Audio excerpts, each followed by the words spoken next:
You are now tuned in to the Heat Zone. Martell, Miami, it's the Heat Zone. While wait for updates, check the Heat Zone. You are now going live with the Heat Zone. Miami Heat fans, this might be the moment the Miami Heat have been waiting for. Yes, they're waiting on the Klay Thompson buyout, but James Ham, Zach LaVine was not promised a role with the Kings and could be bought out before the season starts. Let's get into the video. That it's going to be very tough for Zach because, like, again, I think he will start the season as the opening day starter. But how many minutes will he play? Because the Kings haven't promised him any minutes. They haven't promised him a starting job. They haven't promised him, X amount of minutes per game. And they've been honest with him and said, hey, look, all bets are off if you opt in. So if you're going to do that, that's on you. Whatever happens from then on, we understand you're making a business decision to accept $49 million. We also, as a franchise, have to make a business decision with regards to you and what we're going to do at our shooting guard position for the next 5 years. And that does not include you. So if it includes you part of the time this season, that's one thing. But if it doesn't include you by game 20 or by game 40, then it doesn't. And, we can try to find you a place to play. But when Zach LaVine accepted that $49 million, he accepted the reality that he is nearly untradeable and that any trade that would happen should happen now. And if he's going to get bought out, it should happen now, because after this, it's not advantageous for anybody. Now, LaVine's looking at $49 million, so obviously he would opt into that. Now, let's see how much he's willing to give up, because $49 million, that's a lot of money. Now, once again, all I got to tell you guys is right now, if the Miami Heat can get Zach LaVine and Klay Thompson on a buyout, just put up the trophy, put up the parade, make the shirts, make the hats, because Zach LaVine would be the dream 2K scenario right now for the Miami Heat. If we can get Zach LaVine on a buyout, which is, I think that's going to be very hard, extremely hard. Once again, that would be a miracle for the Miami Heat.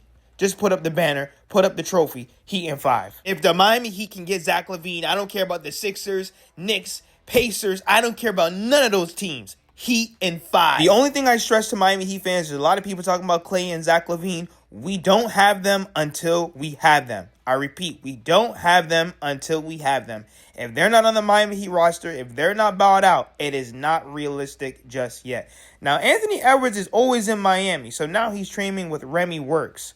All I'm saying is, let me be delusional. I want Anthony Edwards in the future. If you know Timberwolves basketball, they just got rid of Rob Dillingham, and they pretty much drafted a guy that replicates what he does. It makes absolutely no sense what the Timberwolves front office is doing. I don't care what they say. Asumu and Rudy Gobert is not going to get it done in the Western Conference. I think that in the future, I don't see Anthony Edwards there. His personality, who he is, how he comes off, if they don't get it together, even though he was playing the Spurs on one leg and still took them to damn near 6 games, I just don't see them getting it done in the Western Conference right now. But as long as Edwards is in Miami, I need Bam and Giannis. Make sure that you take him to Tootsie's. Take him wherever you need to. Have those private conversations. Meet up on the beach. Have some, chicken, rice, and beans. What plantains, whatever it needs. Whatever needs to get done, get done. Have those private conversations. We don't need him necessarily right now, but we need him in the future. And I need those seeds planted. Trevor Ariza talks about the new look Miami Heat. New York is still going to be that. And Miami is, when you got Bam and then you got fucking the Greek Freak. Yeah. It's hard to hard to overlook that. It's going to be a hard, the paint's going to be hard to score. It will be Miami. probably. It will be hard to score, but I feel like even on offense too, because, Bam is starting to, expand his range. His range, yeah. And fucking Giannis is all downhill for real. Like, he stays at the free throw line. So, but again, Miami's coaching staff and their system, they're so good at what they do. You always hear everyone say Spo is like, when it comes to this shit for real, he might be the best coach of the last, however many years. You played with him for a season, right? Yeah. Their whole organization from top to bottom is like that. So everybody is on the same page. There's nobody off. If you step out of that, you are the sore thumb and you stick out and you probably won't last. Like that fall long. in line with it's the Heat culture. It's not even the fall in line. It's that you want to be a part of that line because it's beautiful. You know, it's a great thing. If you're disciplined and you love the game and you love what you know they're about, it works. And they're so good at drafting from like 15 to like 31. Oh yeah, because that's the only time they can pick players. That's how good they are. Their scouts be dialed the fuck in. Yeah, that's how. People can say whatever they want. When you look at this Miami Heat team, we're going to have the best defense in the NBA, along with the best front court with Giannis, Bam, and Bobby Portis. When you look at the past, look at who Bam Adebayo, who's like look what he's been playing with. Leonard, Ariza, Tucker, he was great. Kevin Love, he was great for the vibes. You know, Jovic, he's been soft. Khalil Ware, he was young. Wiggins, once again, when you look at the fours, and to be honest with you, this is not even the real list.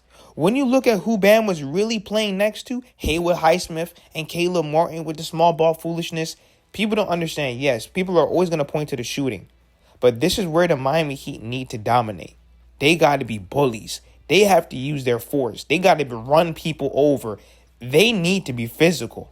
If they're not physical, if they're not dominating the glass, and if their defense isn't pretty much prison basketball where you're like, man, I can't even get into the paint, that's how it has to be for this to work. Bobby Portis, Bam, Giannis, and we'll see if they get that other big and Nick Richards or anyone else who's out there.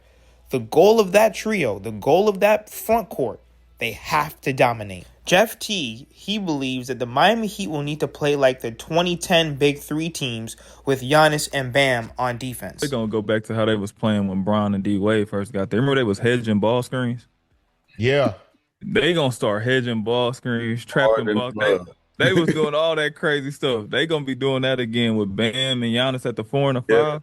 That's what I'm saying. Because Giannis going to be motivated to do that, though. Yeah, new scenery. Yeah. Look, man, y'all know Pat run a tight ship over there. If you don't know, I'm here to tell you. He run a tight ship. Weight body fat every Friday. So don't you think you're going to be out there eating them Zuzus and Wham Whams and come in and compete? He ain't having that. The one thing you ain't got to worry about is Giannis because, hell, he stay in elite shape. You just got to hope he stay healthy throughout the season. And that's what I always tell cats, bro. You know, during the regular season, y'all know this. You can coast through the regular season. But, boy, when you get in the postseason – and the game and they game planning for you and you got to exert all this energy every possession, it's a huge difference, bro. It is not the same. It is not the same. The same thing that people are saying about the Miami Heat. Oh, we have no shooting. They said the same thing about the Big Three Heat. And you're telling me if this is going to be the first iteration of the Giannis era, I can't even be mad. Because when you look at the Heat, when they first started with the Big Three, they struggled too with their role players. Like I said, Carlos Arroyo and Mike Bibby, Iljunas Ilgauskas. And guess what? All they did was throw lobs and dunk on people. They had multiple highlight tapes. I mean, think about what LeBron James and D-Wade were able to do. The lobs they were throwing, the passes, the assists, the cutting, the slashing. It was insane. The defense. People forget about how great their overall defense was. So like I said, this Miami Heat team's not perfect. But the first iteration, the first year, if they're able to really pan out this roster with a Klay Thompson or a Zach LaVine or a DeMar DeRozan, I really can't be mad at that. How y'all feel about Miami?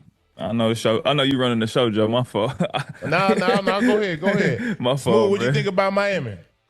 Oh man, I think they need more shooting for sure. Mm-hmm. I'm trying to figure out how that Bam and Giannis situation works.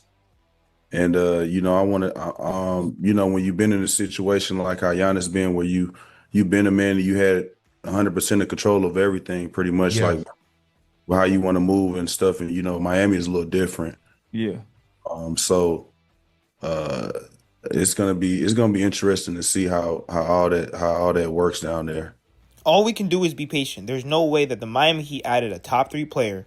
They have one of the best defenders in the NBA, the best coach in the NBA, and then you're telling me we have Andrew Wiggins, Davion Mitchell, Ryan Conwell, who he's a young and up-and-coming guy, Bobby Portis. We have the best front court in the NBA. So not only do so the best coach, best front court, best defense, best player in the Eastern Conference. That is why you cannot sleep on the Miami Heat.